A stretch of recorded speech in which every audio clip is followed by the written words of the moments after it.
But I was going to ask you, when have you felt most optimistic and most pessimistic about the future of Britain over the course of your 30 plus years in Parliament? And where are you on that spectrum now? Dead in the middle, or perhaps it is the most pessimistic or the most optimistic time since you entered Parliament in 1987?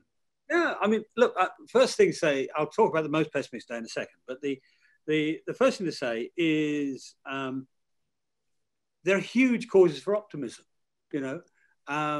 Despite the fact I might complain to myself about not earning a lot of money outside, I am, in real terms, we all are, in real terms, wealthier than our predecessors. And they're wealthier than their predecessors because capitalism and the liberal capitalist democracies have been a fantastic success story, you know. I mean, one of the reasons, by the way, that Brexit was a worthwhile exercise is because after the Uruguay round back in 1992, the whole world had more free trade as tariffs came down. What was the result of that?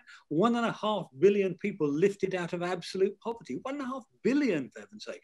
The world is living longer, healthier, better, more enjoyable, more satisfied lives than they ever have in history. So, you know, capitalism is good for you.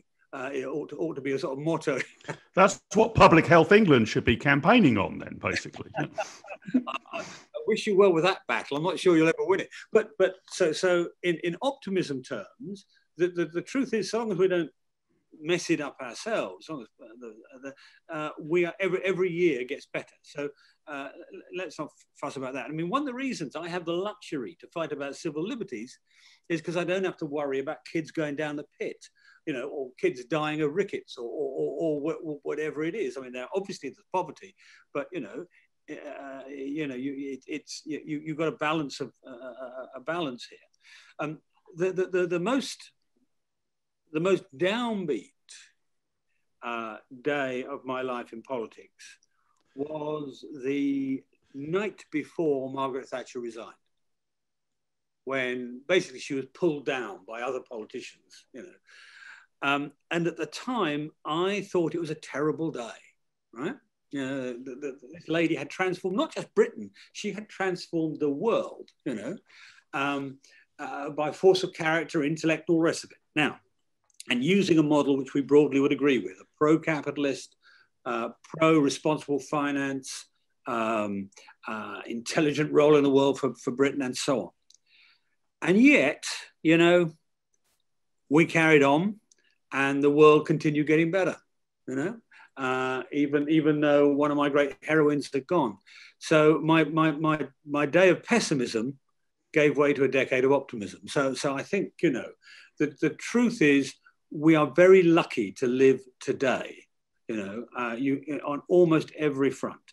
And so, you know, my little, it's normally a couple of hours sitting with a pad of A4 and my glass of whiskey, more than one glass of whiskey, I'm sorry to tell you, but there we are.